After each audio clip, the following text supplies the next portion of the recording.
Hi, my name's Jennifer Luarca, and I'm an academic coach at the Learning Center. This video is going to cover studying and working with peers and faculty in the virtual environment. We're going to cover study strategies, connecting with your peers, and also connecting with your faculty. So let's get started. First, it's really important when you start to think about how to study, and especially how to study in the virtual space, that you're incorporating as many active learning strategies as possible.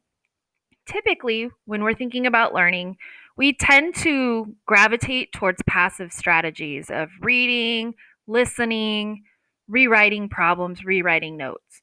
We want to work against that framework. That's a traditional method of learning, but it's not entirely effective, especially if our contact with people in the physical space is reduced as it is now. What we want to encourage you to do is to start to be creative with the content.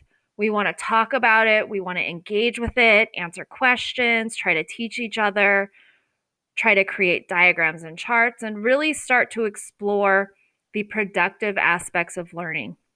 Not just passively listening and writing, but speaking about it and trying it on and seeing how we understand the information that we're learning. This can be done in a lot of different ways, and a lot of it has to do with your learning preferences. But we want to make sure that we're trying to incorporate as many learning styles as possible. We want to try to see it in some way, the information. A chart, a diagram, color coding could be really helpful there. We want to hear it, and we want to hear our own voices talking about it. So, teaching a peer and having that peer teach back to you can be a really great exercise. And then we want to work with the information. So manipulate it, change it up, put it into new organizational patterns, and kind of try to see what connections are across the material that you're learning.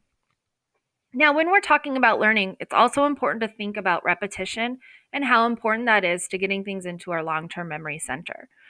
So, when we're thinking about repetition, we want to think that that is one primary way that we're going to remember information is if we see it and work with it in a lot of different study sessions, not just in one long session.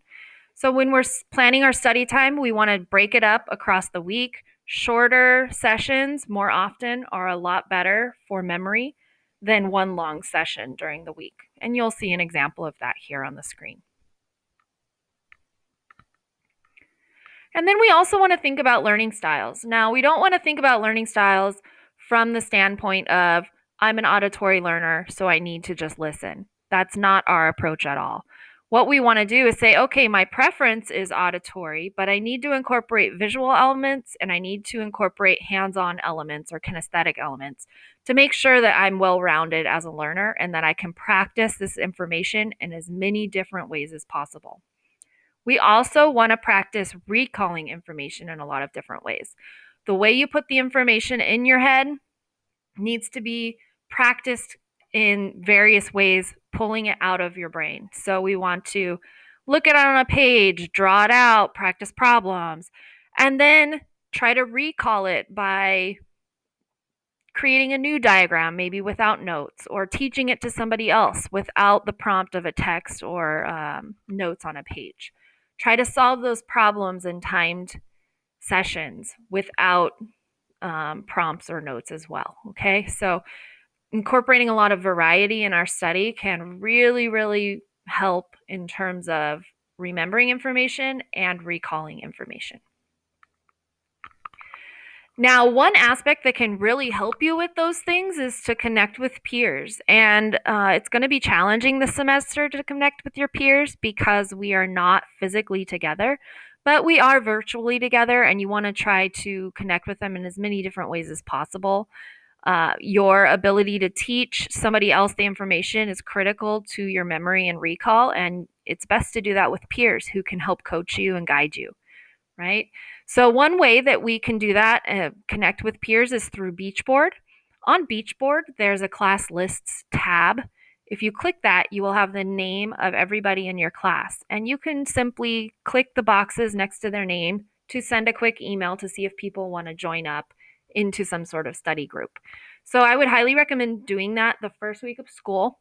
Is try to reach out to your peers and see if anybody wants to join a study group and start to try to set up those study sessions very early on in the semester. And the last thing I want to touch on is connecting with your faculty.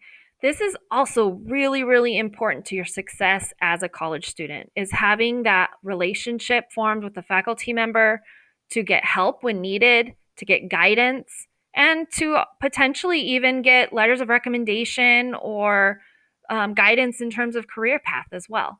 So we want to start to form those connections with our faculty. It's really critical to our success. So how do we do that in the virtual space again? Typically, all of your professors are going to have office hours, but unlike when we're in the physical classroom and we have physical offices where you can walk in, we're not able to do that this semester. So what you're going to need to do is be aware of those office hours. I highly recommend putting those office hours on a calendar so you know every week when your professor is available to you, and checking in with them in the way that they set forth. So if they say they're available on Zoom or Google Hangouts or maybe just by email, we want to respect and honor their method of interaction, and we want to reach out to them. I would set the goal. I encourage you to set the goal for checking in with your professors once or twice a month for the whole entire semester. Really, really important in terms of building those bonds and relationships with your faculty member. So, where can you find the office hours? Typically, the office hours are going to be listed on your syllabus. So, those should be housed in Beachboard somewhere. You can check in there. Faculty also will often mention what their office hours are the first or second day of class, so pay attention there.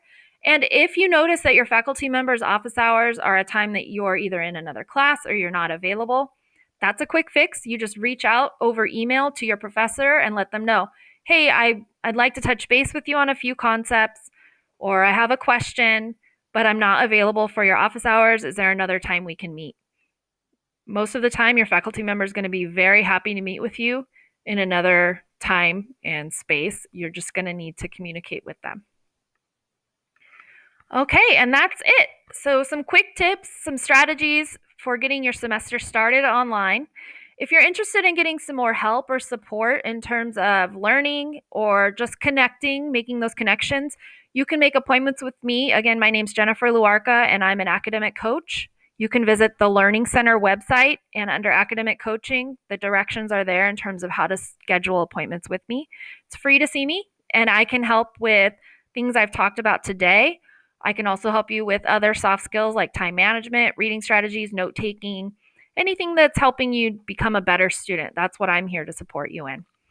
Thank you.